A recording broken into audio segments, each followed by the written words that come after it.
Hello guys, welcome to exam smart approach. I am Devendra Rana और आज हम बात करने वाले हैं regarding India Nepal territorial dispute. अब देखिए हुआ क्या है। नेपाल की सरकार ने अपने यहाँ पर एक किया है कॉन्स्टिट्यूशनल अमेंडमेंट और यहाँ पर उन्होंने कहा है कि तीन टेरिटरी कौन कौन सी हैं उनकी, जो लिपुलेख, कालापानी एंड लिम्पियाधुरा, ये भी नेपाल के अंडर आती हैं। तो बेसिकली उन्होंने अपना एक न्यू मैप लेकर आए हैं वो, और उस नए मैप में उन्होंने इन तीन टेरिटरी को दिखाया है नेपाल टेरिटरी के अंदर। ओके, अब प्रेजेंटली जो ये तीन टेरिटरी हैं आपकी, लिपुलेख, कालापानी एंड लिम्पियाधुरा, ये आती हैं in the Pithoragarh district of Uttarakhand. Okay, और अब नेपाल ये क्लेम कर रहा है कि भाई ये तीनों इंडिया का पार्ट नहीं है, ये तो नेपाल का पार्ट है। इंडिया तो यहाँ पर इंडिया बेसिकली वो कह रहे हैं कि इंडिया ने इनरोच की है ये ज़मीन उनकी। अब देखिए ये सब शुरुआत कैसे हुई। इंडिया ने बनाई एक अपनी रोड फ्रॉम द लिपुलेक पास। ये देखिए आप यहाँ से, पहले जो रास्ता था फॉर द माउंट कैलाश, वो काफ़ी एक कच्चा रास्ता था इस एरिया में। तो सरकार ने क्या किया, इंडियन गवर्नमेंट ने क्या किया कि उसको पक्का कर दिया। तो लिपुलेक पास में जो पहले कच्चा रास्ता था उसको हमने बनाई एक कंक्रीट सड़क। ठीक है, अब नेपाल ये कह रहा है कि जो ये इंडिया ने यहाँ पे जो ये रोड बनाई है, ये उन्होंने बेसिकली नेपाल टेरिटरी में बनाई है। और इंडिया यहाँ पे ये क्लेम कर रहा है कि जी नहीं, ऐसा बिल्कुल भी नहीं है। जो पहले कच्चा रास्ता था इंडियन टेरिटरी में, जिसको कई साल से हम यूज़ कर रहे थे, हमने खाली उसी को पक्का किया है। अब हमने नया तो कोई भी एरिया एक्वायर नहीं किया। बट जैसे ही रोड बनी है उसके बाद से नेपाल गवर्नमेंट बार बार यही क्लेम कर रही है कि इंडिया ने ये सड़क जो बनाई है, ये बनाई है on the territory of Nepal. तो इसके बाद से सारा इशू स्टार्ट हुआ। ओके, अब देखिए इसका क्या है, बेसिकली एक हिस्टोरिकल बैकग्राउंड वो जानते हैं हम। देखिए जो ये डिस्प्यूट है, ये कोई नया डिस्प्यूट नहीं है, काफ़ी पहले से चलता आ रहा है ये। अब हिस्टोरिकली क्या था, जो आपका नेपाली किंगडम था, ये बहुत बड़ा था साइज़ में, और ये स्ट्रेच करता था from Sutlej river in the west to the Teesta river in the east. तो इन दोनों रिवर के बीच का एरिया पूरा था आपका नेपाल किंगडम। बट फिर क्या हुआ, एक आपकी होती है एंग्लो नेपालीज वॉर, और इस वॉर में क्या होता है, नेपाल हार जाता है और आपकी ईस्ट इंडिया कंपनी जीत जाती है। और उस हार के बाद एक ट्रीटी साइन होती है जिसको हम कहते हैं treaty of Sugauli in the year 1816। अब इस ट्रीटी में क्या होता है, नेपाली किंगडम अपना कुछ टेरिटरी देता है ब्रिटिश इंडिया को। और वो टेरिटरी कौन सी थी, वो थी बेसिकली आपकी lowland between the river Kali and Rapti. तो यानी कि अब से जितना भी एरिया है between river Kali and Rapti, वो हो जाएगा ब्रिटिश इंडिया का। ठीक है, as per the treaty of Sugali. यहाँ पे आप याद रखिए, जो सुगाली एरिया है ये आपका आता है in the Champaran district of Bihar.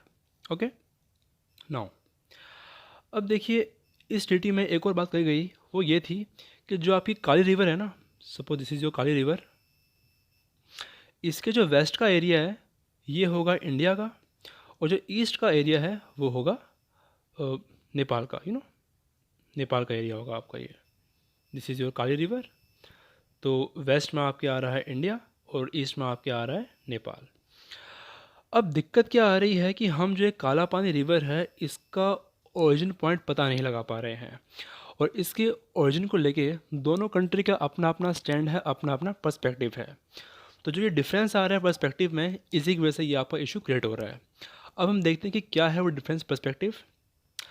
अब देखिए इंडिया यहाँ पे क्लेम करता है कि जो आपकी काली रिवर है वो होती है ओरिजिनेट फ्रॉम दी काला पानी।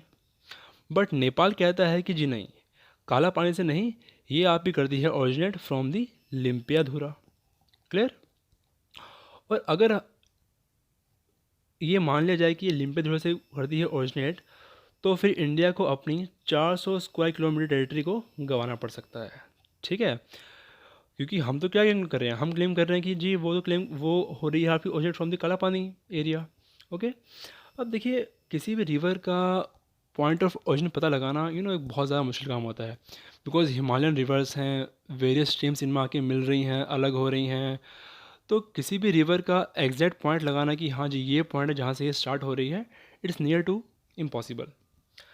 अब देखो होता क्या है कि Over decades, these rivers have changed courses several times, giving rise to dispute, claim and counterclaim on land. ठीक है ना? तो टाइम के साथ साथ रिवर जो है अपना कोर्सेस कई बार चेंज करती रहती है. अब देखिए, हम यहाँ पढ़ते हैं काली रिवर के बारे में. इससे पहले भी हम मैप देख लेते हैं. तो देखिए, ये है आपका लिपू लेक पास, जहाँ से इंडिया ने रोड बनाई है. ठीक है, जिसको नेपाल क्लेम कर रहा है कि ये हमारा टेरिटरी है. और जो उन्होंने अपना नया मैप बनाया है वो है ये आपका, यू नो. तो ये वो एक्स्ट्रा टेरिटरी है जो वो क्लेम कर रहे हैं कि हमारी है. एट प्रेजेंट ये टेरिटरी आपकी आती है इंडिया में. ओके, तो यहाँ पे देखिए आप, यहाँ पे आपका आता है लिम्पियाधुरा, यू नो, वेस्ट में.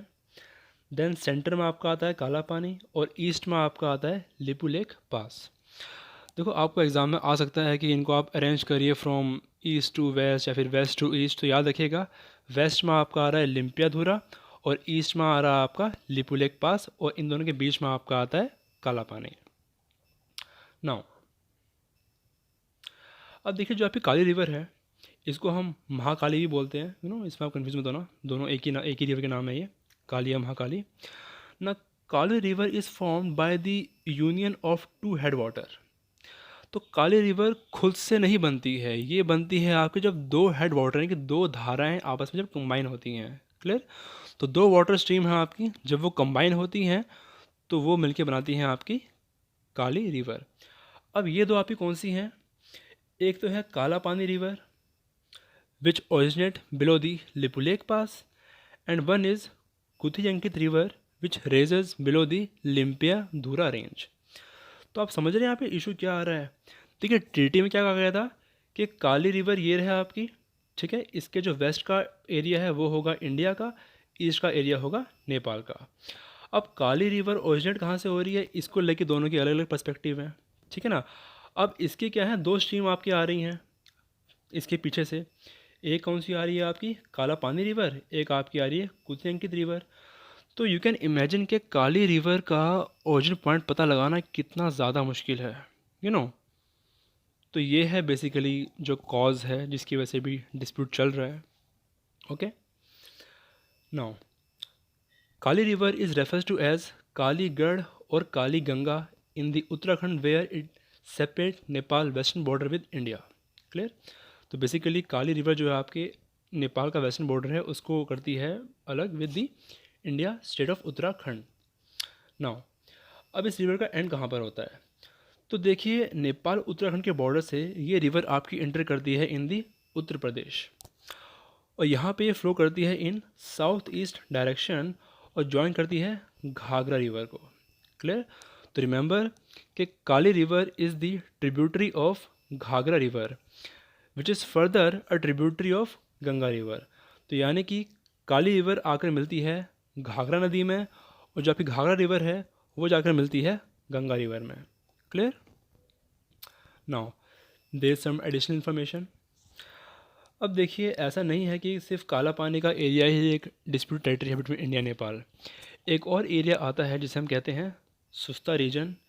ये भी क्या है, एक डिस्प्यूट टेरिटरी है बिटवीन इंडिया एंड नेपाल. दोनों इसके ऊपर अपना क्लेम करते हैं, बट ये भी एट प्रेजेंट आती है इंडिया के बिहार स्टेट में. ओके, नाउ अब अगर बात चल रही है नेपाल की, तो वी शुड नो कि नेपाल इंडिया के कौन कौन से स्टेट से अपना बॉर्डर शेयर करता है. तो just have a look. Nepal जो है टच करता है Uttarakhand, Uttar Pradesh, Bihar, West Bengal and Sikkim. Clear? And one more point कि India is the highest source of remittances for Nepal. तो यानी कि जितना रेमिटेंस नेपाल को इंडिया से आता है उतना कहीं से नहीं आता. अब देखिए, रेमिटेंस होता क्या है, जैसे कि इंडियंस जो बाहर जॉब करते हैं, यू नो, यूएसए में, कनाडा में, दुबई में, तो जो वो लोग हमको पैसा भेजते हैं अपने देश में वापस, उसको हम कहते हैं रेमिटेंस. तो वैसे ही बहुत सारे नेपाली पर्सनल इंडिया में काम करते हैं, यू नो, रहते हैं यहाँ पर, अपनी जॉब करते हैं और यहाँ से जो वो अर्न करते हैं वो पैसा वापस भेजते हैं ये लोग इन द नेपाल. तो उसको हम कहते हैं रेमिटेंसेस. तो इंडिया जो है वो एक हाईएस्ट सोर्स है रेमिटेंसेस का नेपाल के लिए. एंड देखा जाए नेपाल काफ़ी हद तक डिपेंड करता है इंडिया पे, क्योंकि वो एक लैंड लॉक टेरिटरी है। तो जितना भी सप्लाई ऑफ गुड्स है वो इंडिया के थ्रू ही होती है, जैसे क्रूड ऑयल हो गया और भी बेस्ट चीज़ें हो गई।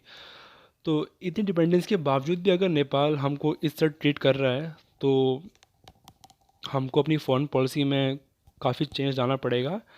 एंड इतना एक थोड़ी सी एग्रेसिव पॉलिसी हमको दिखानी पड़ेगी, ताकि इन फ्यूचर कोई भी कंट्री, कोई भी हमारी फ्रेंडली कंट्री हमको फॉर ग्रांटेड ना ले and they respect our sovereignty.